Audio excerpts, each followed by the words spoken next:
That's a little better. Oh my gosh, there he is. I can see you now. Maybe not for the best. Nah, you're good. Okay. We are good there.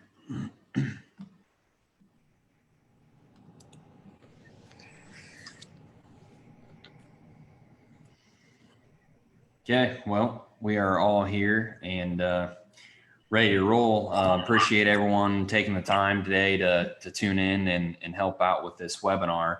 We'll go through and introduce everyone. Why don't we start with you, Jeff? Let's talk about what you do and what's going on today. Yeah, I'm Jeff Worley with Yetter Farm Equipment, and I'm here in Western Illinois, in Macomb, the factory area. I handle everything east of Illinois and all of Canada as far as territories. So work with farmers and dealers. Yeah, entrenched in the accessory attachment market, and yeah, that's me. All righty. Chris, let's talk about where you're from and what Bandit Ag's about.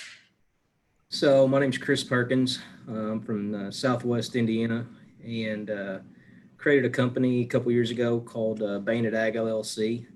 And we do custom strip till as well as agronomy programs. I work with quite a few growers around it, banded technology, and really trying to fine tune what banding fertilizer placement is worth, what it means for them, and then try to capture on positive ROIs on the farm financial side. So that's pretty much me in a nutshell. Awesome. And we'll dig into that a little bit more later.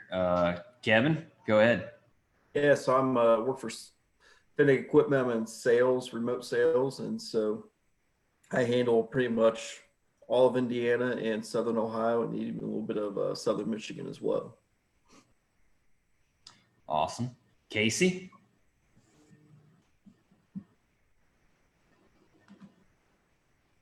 Can you hear me? Yep. I'm Casey Clam. I'm from East Central Indiana, Hartford City area. Just farm. Not anything cool like Chris going on, but been strip tilling for a long time. Kind of started from, research to kind of where we are now, and worked a lot with Kevin to try to kind of come up with better solutions for us. So. Awesome.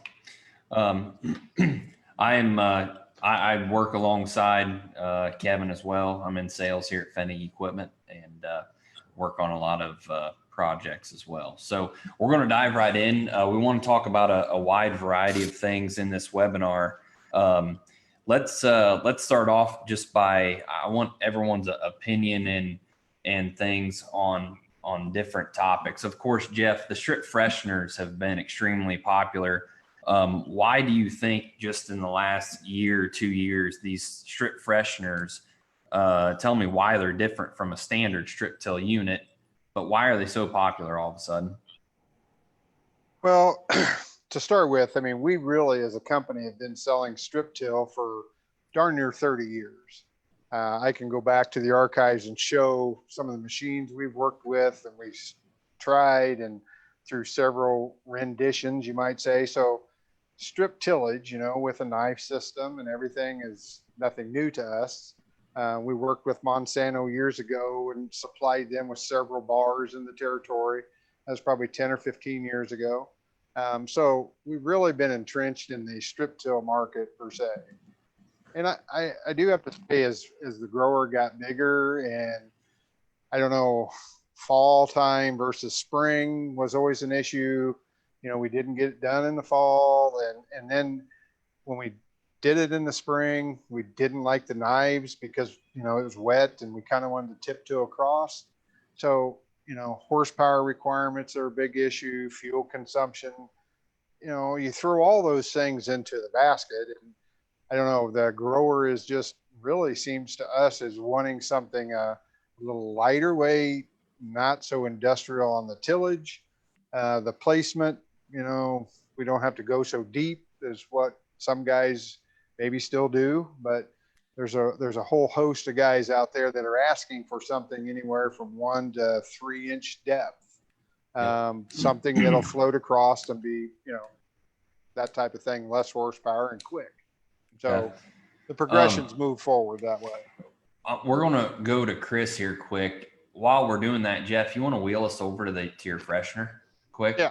Chris, talk to me about strip fresheners, your opinion on it, if you use them and why people would use them. Well, this might sound a little silly. I've never really been around strip fresheners too much. Yep. Now I guess I'm kind of the oddball here from the standpoint of working alongside Lynn with our Landlover line, and there are strip fresheners that is inside that lineup with us, but a lot of my concentration's been more around deep nutrient placement.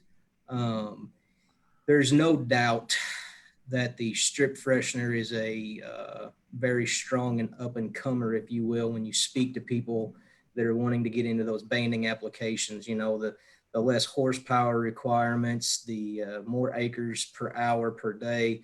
Those are all very heavy considerations amongst growers when they're trying to figure out, what route do we want to go or not go.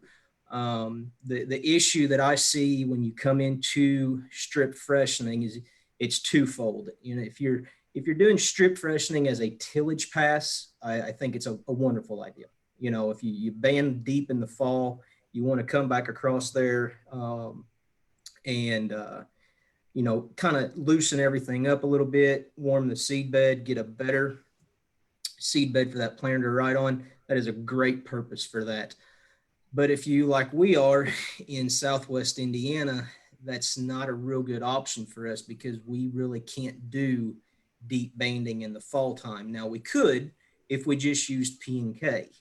But in the programs that I work with, that I've written, that I've been studying along with Dr. Belo, that nitrogen placement is crucial in that band. And one of the issues we have in Southwest Indiana is we just are simply too warm. We cannot put nitrogen on in the fall time. So that's where we had to kind of default, if you will, to a knife style strip till row unit. Got it. So you're basically just running those in the fall, and then you plant right on top of that in the spring? No, we run our strip till bars in the spring and then plant in the spring. So, got it. Like you take, for instance, right now, one of the hurdles we have from a commercial standpoint and even from our own farm standpoint is staying in front of a planter. I mean, it is just not as fast as what a spreader truck is. Yeah. But the seems to be the yield and the ROI is a tad bit easier to pencil and a little bit stronger. So more people are taking a look at things like that, especially when you get into suppressed commodity markets. Not seeing it right now with corn hovering where it's at and beans where they are. Things are looking pretty good for guys. But when things really started to get pretty tight there, guys had to get creative and find new ways to, I don't say in some words, get by with a little less, but, not lose anything. And putting that true buffet, if you will, of food directly below that root for root interception is a phenomenal way of doing it from an efficiency standpoint. Yep. Okay. Jeff, you made it over to the strip freshener. Why don't you give us a peek at that thing real quick? So this is the CC strip freshener. So basically it's all air controlled as far as our basket, so we can key in on how much tamping and how, much settling down of that strip that we're going to plant into. We've got downforce, so we can, airbags as far as downforce. And then of course the row cleaner, gauge wheels, depth. This is not too far off from running an exact planter across because we have a lot of those things that we can do fine tune for each soil type, moisture in the soil, and whatever condition we're in. So the CC cab control is our newest model, and we still offer our 150 spring model that, as Chris alluded to, this may be a tool that if you're out there running, a knife system or something in the fall, this could be something that could be a fast pass to freshen up those strips and prepare it. And, guys that do it in the fall sometimes don't leave those strips ready to plant right into. So this really conditions that next strip. Yep. Casey, you're pretty familiar with strip tillage in general. Why don't you walk us through your program of strip tillage and your opinion on the fresheners? Yeah. So we pretty much always run a Shank in the fall, always have. Started with Rimlinger toolbars, went to Orthman toolbars, then ended up at Truag. But, like Chris said, if we were doing nitrogen too, we would probably want to do something in the spring, but we typically are just doing P&K in the fall. Pretty simple. We've ran strip fresheners. Kevin and I have looked at them quite a bit. We ran the Yetter. We ran one from Lynn, I think. But for us, where we're at, we're just so tight clay. Typically, when it's fit to go in the spring with a strip freshener, that pass should be your planter. It's just too wet. You just cause too much damage. So we kind of dabbled with it a little bit, tried it a couple times, tried the Yetter 150s. Loved what it did, but just kind of hard for us to justify when we feel like that pass should be with the planter. Yeah. The fresheners, and it is amazing the horsepower, that you can get by with a 12-row bar or something compared to a Shank. But, I see a lot of guys, and Kevin, correct me if I'm wrong, but a lot of guys I'm selling fresheners to here in the last few months, they're not freshening any strips. Are you seeing the same thing? No, pretty much everyone that I've sold a freshener to here recently are using that as their primary strip till tool. Yeah. I'll say a lot of these guys, which I'm up in here more towards the north, and a lot of these guys just don't have time in the fall to run a Shank. And so I know Casey can probably touch on this a little bit more, but I've always been told not to run a Shank up here in the springtime. You'll cause more damage than good. Yeah. And so we see a lot of that. Why I think guys are going more towards this freshener just because of the flexibility of it. Yeah, I could see down there where in Chris's neck of the woods, that running a Shank down there could be just fine. I would imagine that ground would get along. I mean, granted, up here we have a lot more clay, but I would imagine it's probably a lot more forgiving down there. Wouldn't you say, Chris? Yeah, I mean, yeah. What I'll say is this: the strip freshener is a great tool, but like any tool, we can make things fail or we can make things look really good, And I love the concept. I love the idea.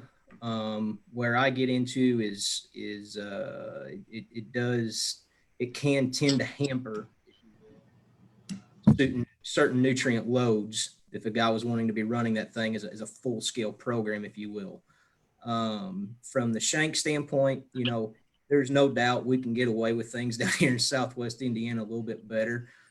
We don't have the tighter clays of say a central Illinois or northern Illinois, if you will. But there's guys that are able to run Shanks in those situations. Well, it comes down to basically want to, and patience. What is that grower's ultimate, want and need? And that the really great thing that we're starting to see, just from a physiological standpoint on corn is, we've heard so much about beans, and look at the shift that's taken place with those of planting them earlier and earlier and earlier, and the yield response we're seeing from it. Well, what I like to call an intelligent intensification on a corn plant, we don't have to be as early. We can wait a little bit longer, so we can wait for it to be just a little bit drier, if you will. But, then again, size, acreage, all those things come back into play as well as for a guy to get done.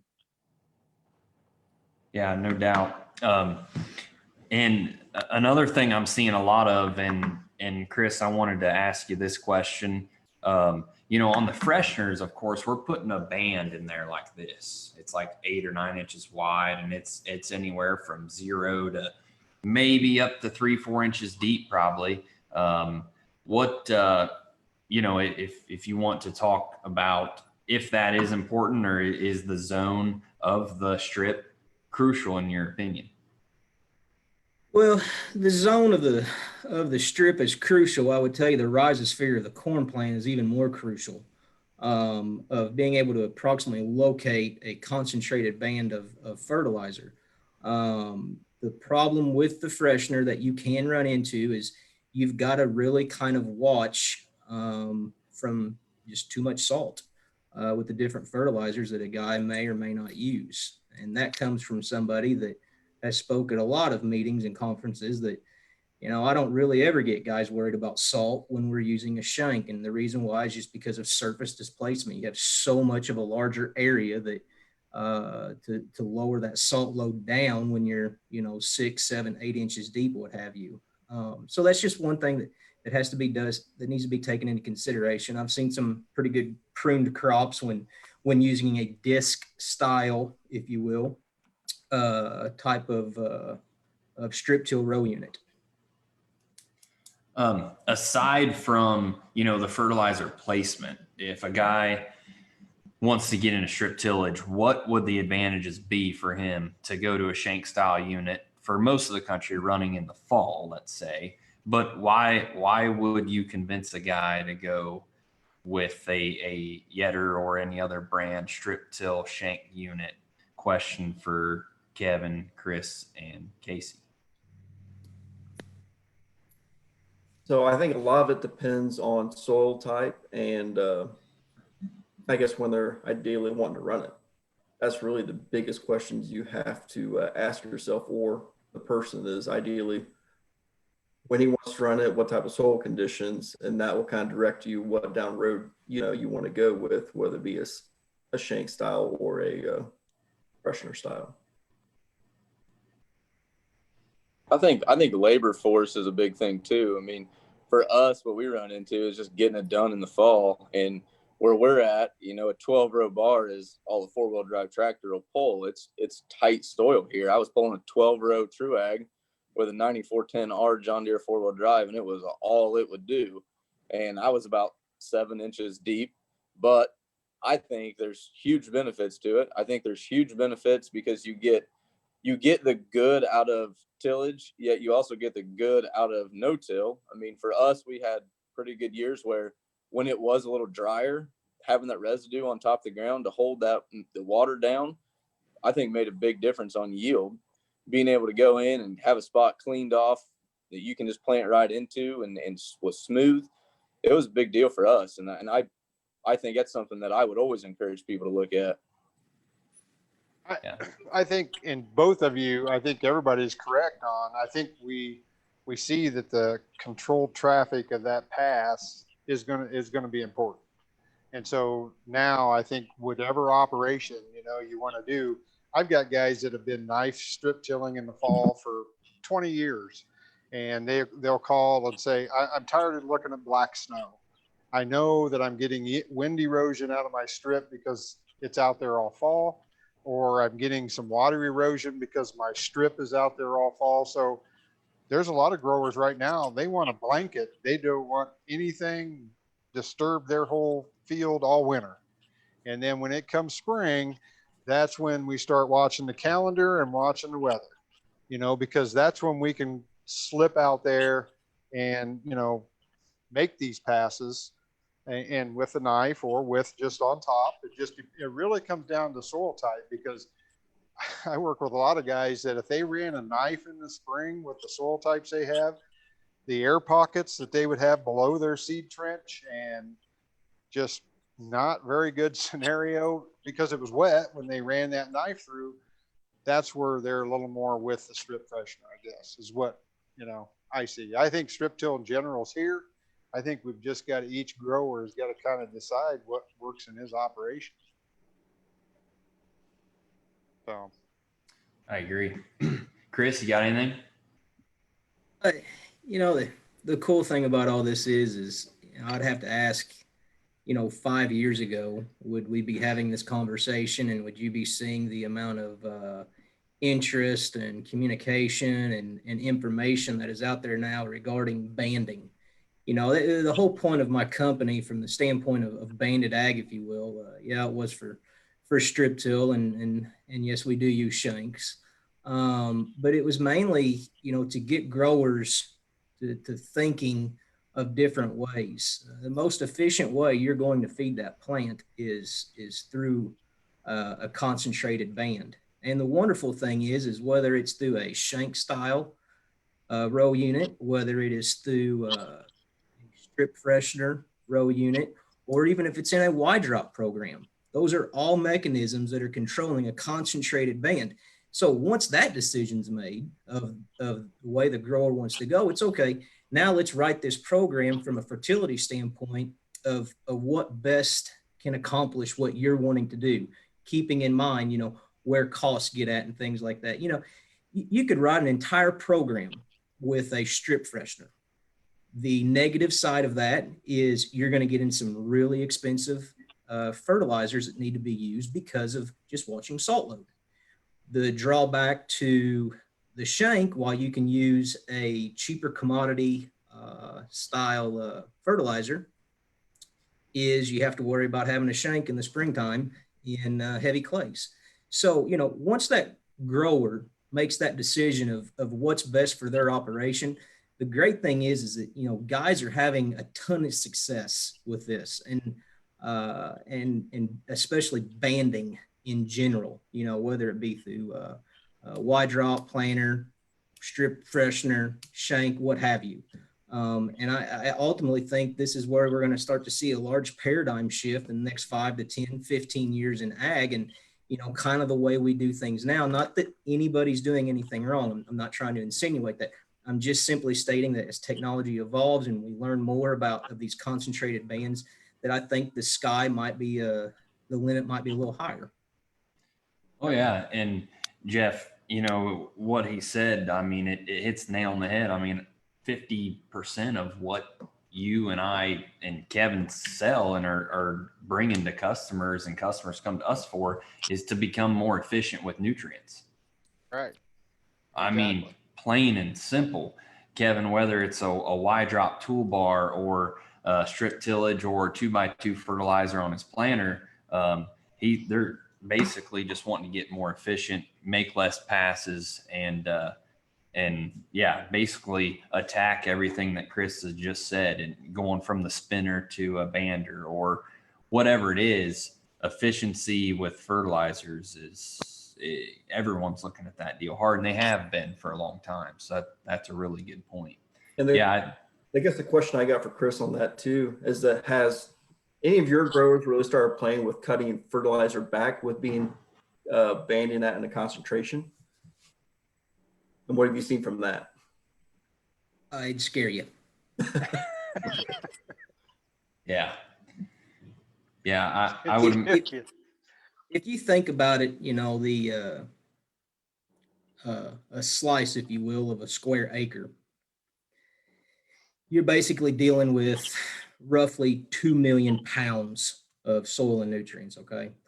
You know, we're going out there and broadcasting rates that we were of, you know, 100 pounds of MOP, or 150 or 200. And we're doing that because growers, I'm sure if growers had an unlimited supply of money, they would love to put more fertilizer on. I mean, kind of makes sense if you think about it. The only issue is there was a lot of things that was restricting them from doing that. So if you think about a 200 pound per acre application in broadcast, that's basically worth 2 grams per square foot. That's like a couple prills. That's not very much. Whereas you can put just a concentrated band of that directly below your roots, and the roots have to grow right through it. So the efficiencies that I've been a part of, that we've done research with, that I've worked with Dr. Fred Belo on for numerous years. Yeah. Now, what I don't want people to misconstrue what I'm saying is, you know, take your fertilizer rate and instantly cut it 50%.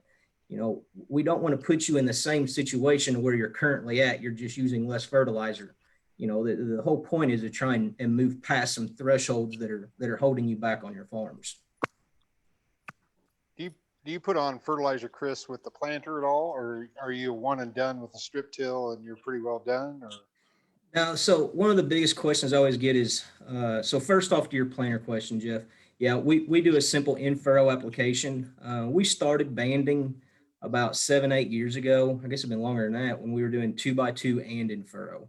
And the whole reason we were doing that is because I had a dad that wanted me to prove that we could do in-furrow and not lose anything if we took the 2x2 off. Well, I took it as an idea of let's just really crank this thing up through the 2x2. And we did this at the time whenever you were looking at things like KTS that was like $900 a ton, and DAP was 700, 800, or not DAP, but poly was 700 or 800. It was just really expensive to do.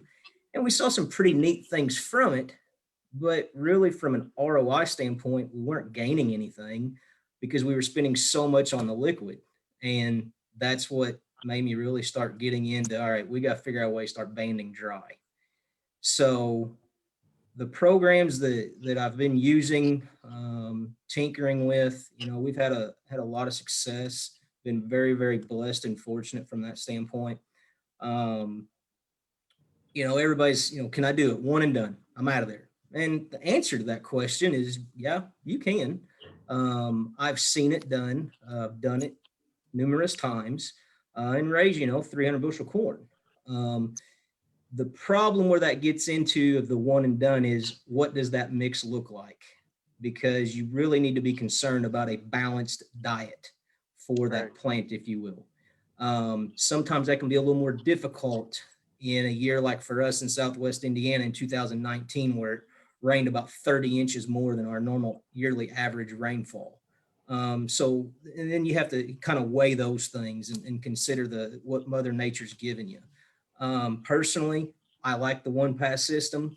I also like the 2-pass system, whether you're coming back with a Y drop application or you're broadcasting like ammonium nitrate or a polymer coated nitrogen or ammonium sulfate. The list goes on and on and on. The great thing about nitrogen from a banding standpoint is nitrogen moves through mass flow, so it moves as water moves. So that helps out from that standpoint. But not one size fits all, but there are certain programs that I do like.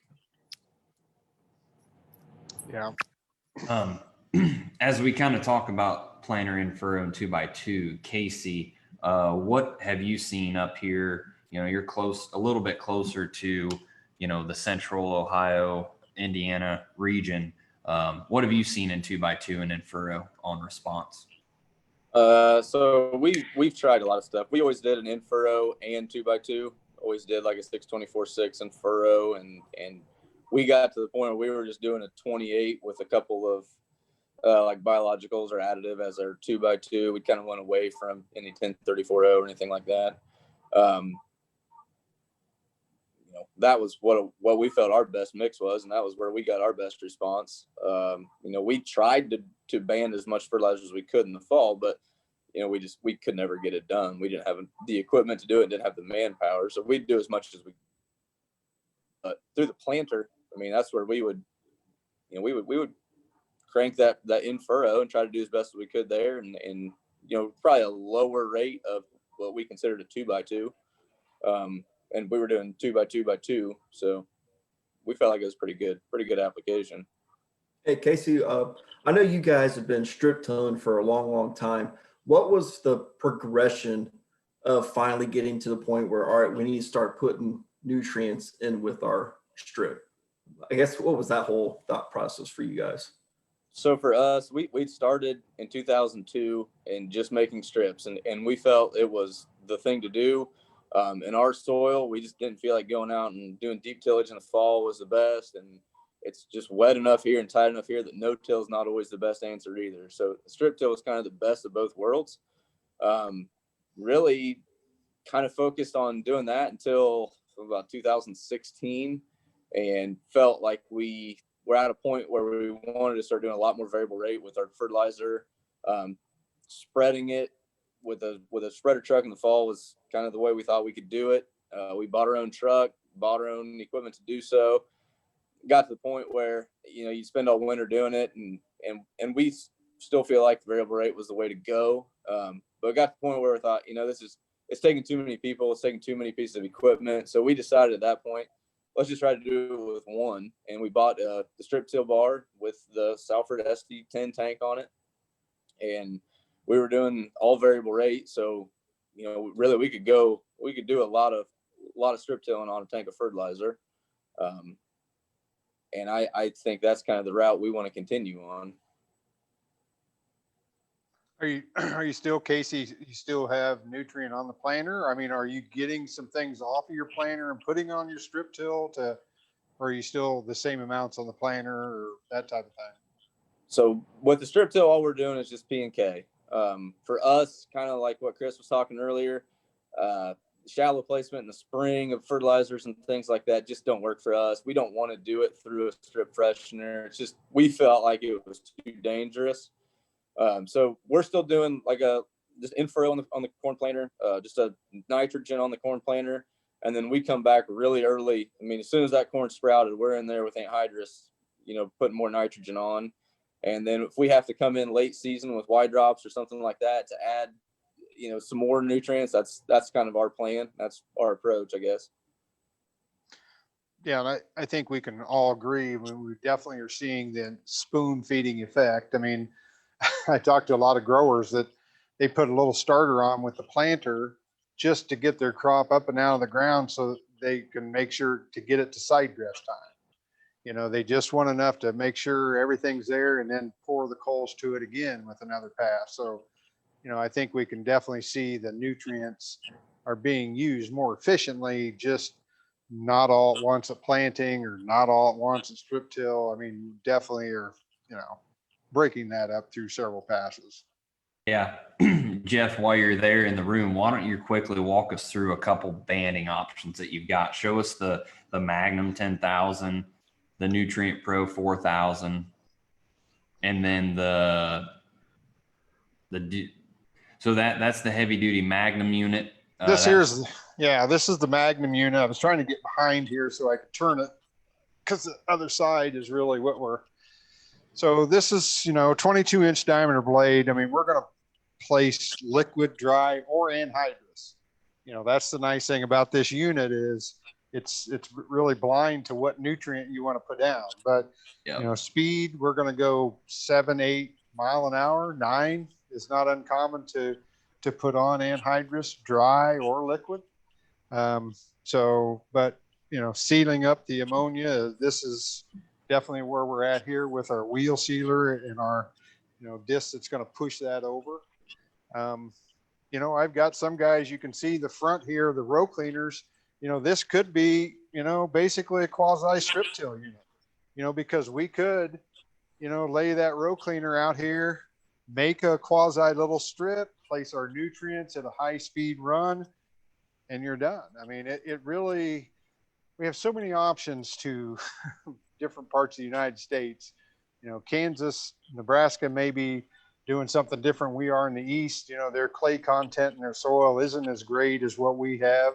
So, we would like to be just one and done with one unit and say, here it is. But, we've got to, because we've got so many soil types across any more of the world, that's where we've got to, offer so many different options, I guess, is what it comes to.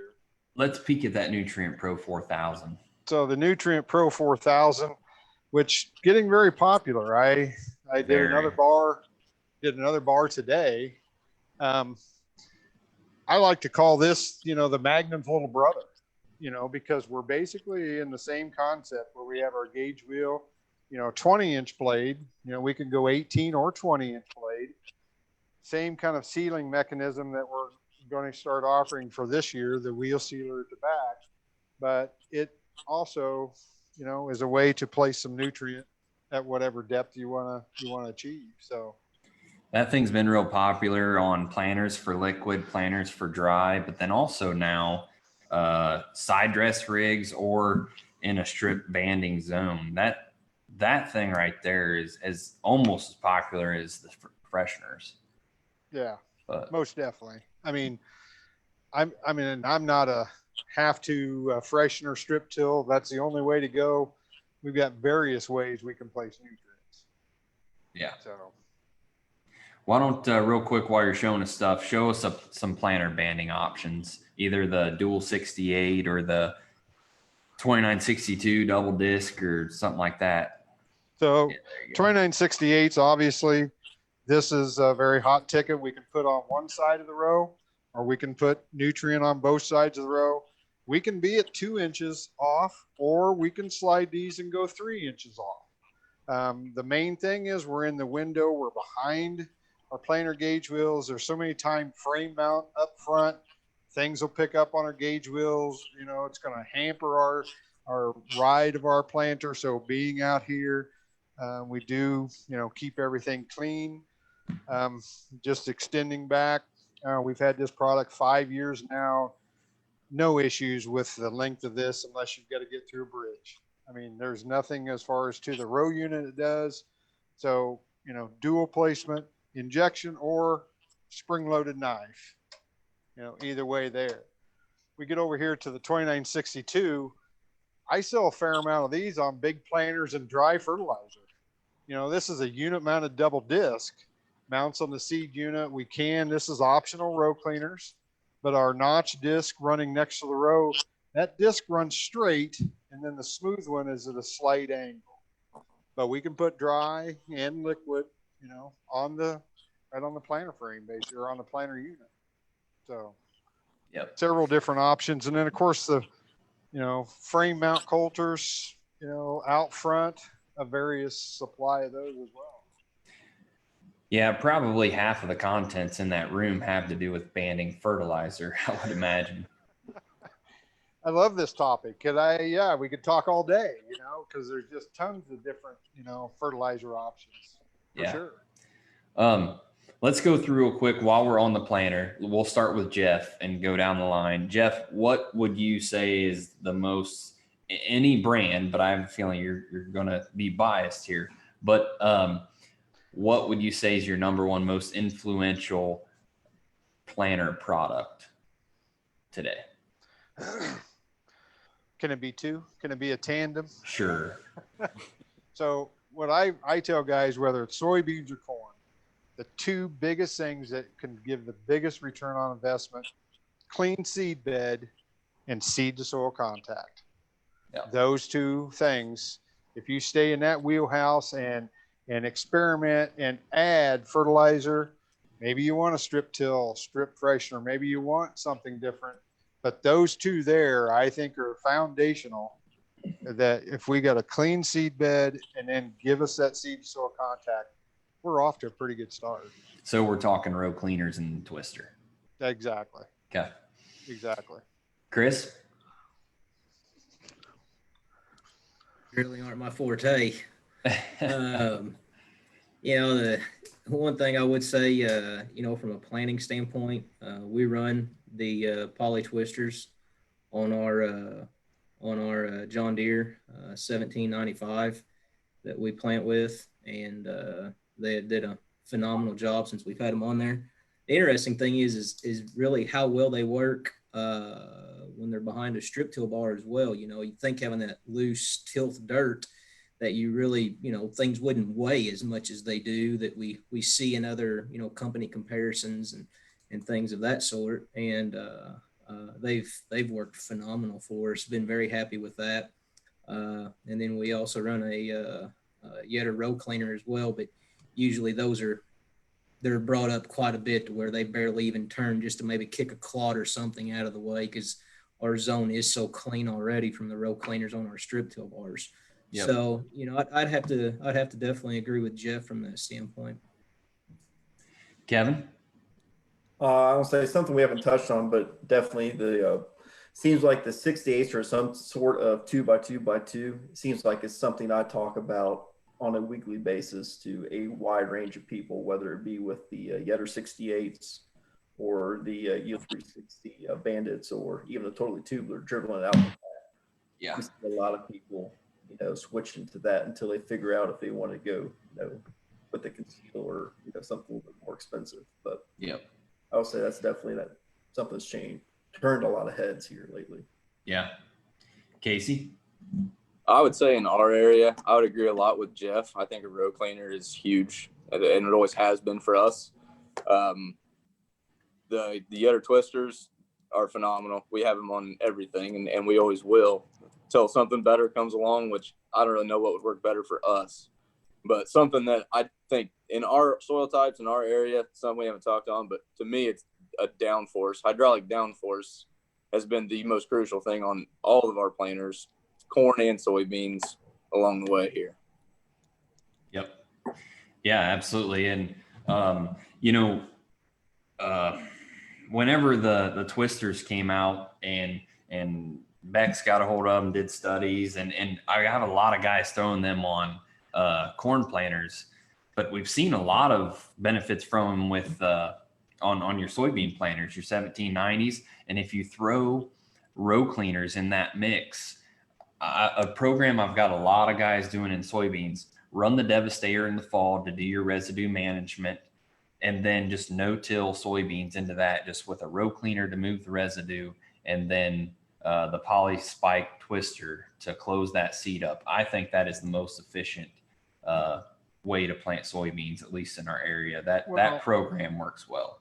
Population, we talk about Adam all the time, and I had several growers just today talk about how they've been able to dial down their populations because we're getting a better placement, seed to soil contact, clean seed bed that, really we're saying, if you take the big picture of lower populations, which means less seed.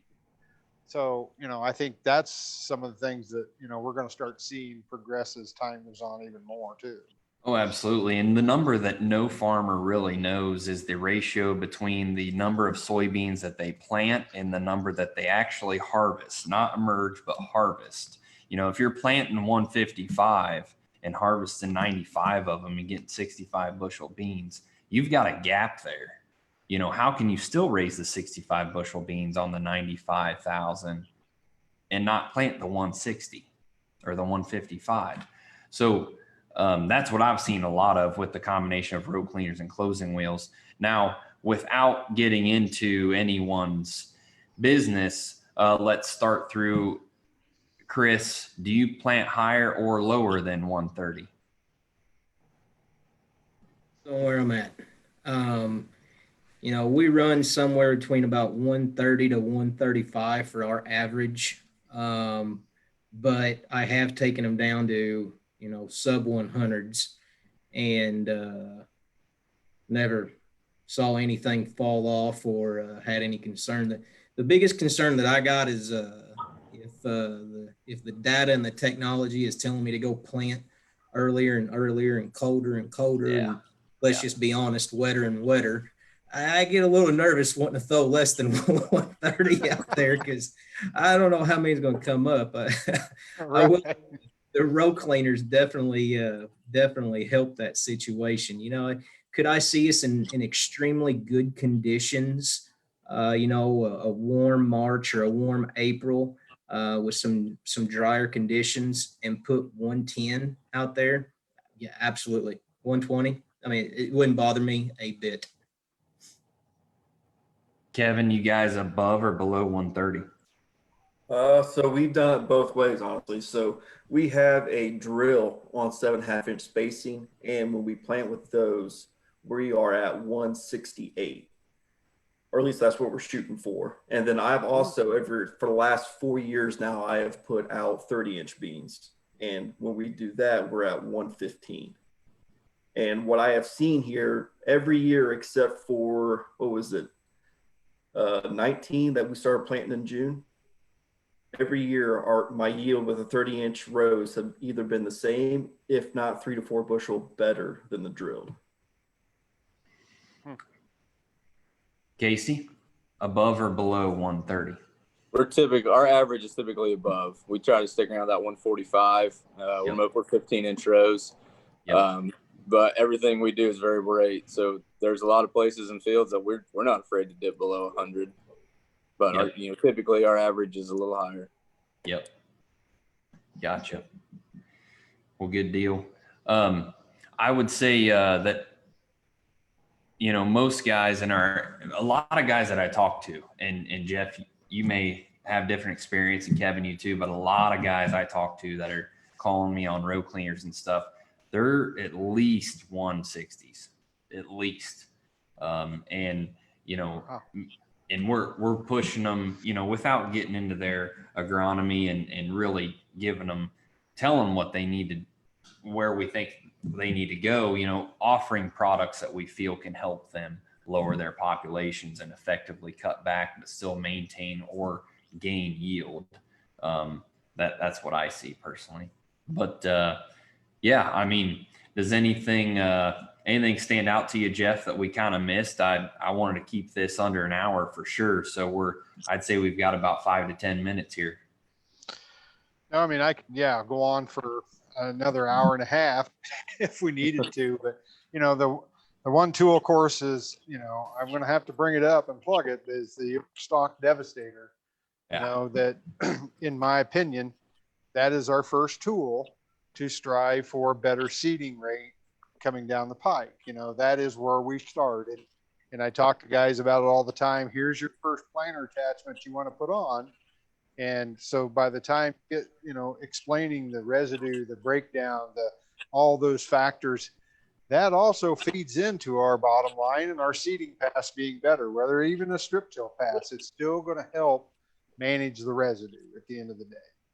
So the stock devastator, I think it needs to be into seeding, strip till, nutrient placement, because it is really into that category, in my opinion, too.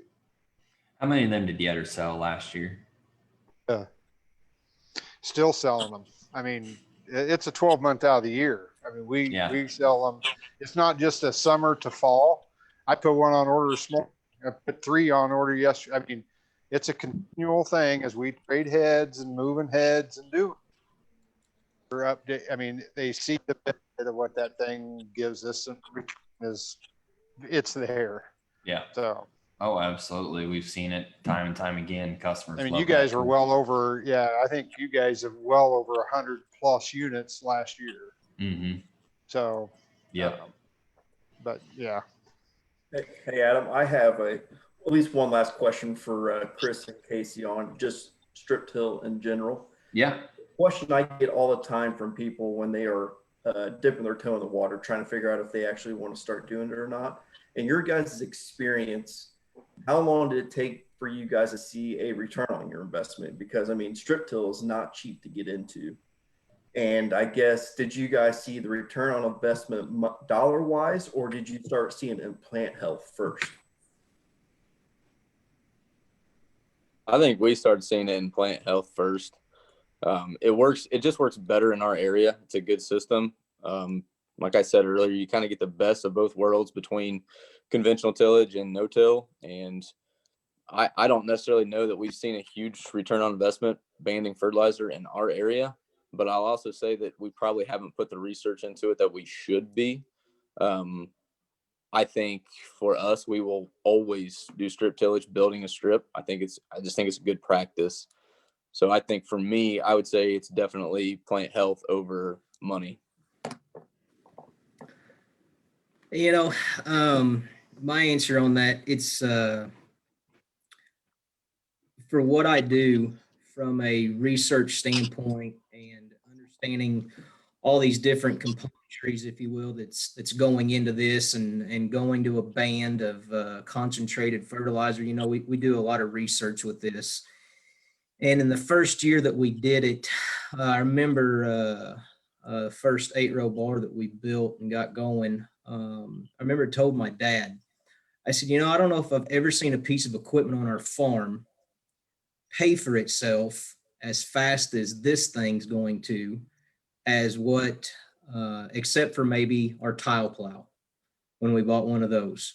You know, those were instant things that we bought that we were able to assess an ROI against. You know, we buy an accelerator or a Kraus Landsman or something to that effect. You know, trying to figure an ROI on something like that is, to me, is kind of complicated because it's a diverse thing. You know, you can use it for in the spring, you can use it in the fall. And then when you ask somebody about, you know, how they justify something, I can assure you everybody's different, except for when you ask their banker, and then all of a sudden they're a little more closer together.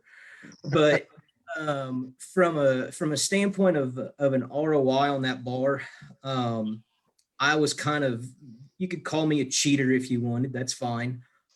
Because I had been doing so much research and been traveling back and forth with Dr. Bilo from U of I and other people in the throughout the Midwest, that I had a pretty good idea of what I was wanting to do when I got into it. It wasn't really a blueprint, if you will, that I had to write. It was more of a, I got to take bits and pieces from these people and try to figure a way to put them together for us.